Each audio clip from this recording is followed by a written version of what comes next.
kur humb sinqeriteti, largohet transparenca, atëherë shfaqen tek njerëzit ato dallaveret dhe mashtrimet në peshë dhe në matjet e tyre.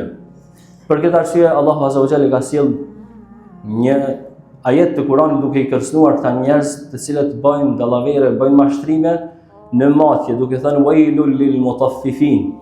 Mirë për ata që masin dhe peshojnë mangut. Alladhina idha iktalu 'ala an-nasi yastawfun.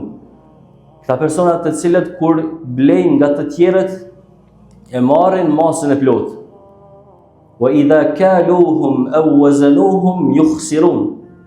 Ndërsa kur u ashesin atë të tjerëve, atëherë masin dhe peshojnë mangut. Pra janë njerëz të padrejtë. Allahu na ruaj.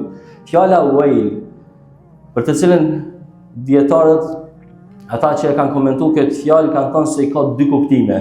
Kuptimi i parë është se Allahu Azza wa Jalla këta njerëz i ka kërcënuar me një dënim të madh, me një dënim të dëmshëm i cili do të përjetohet botën tjetër.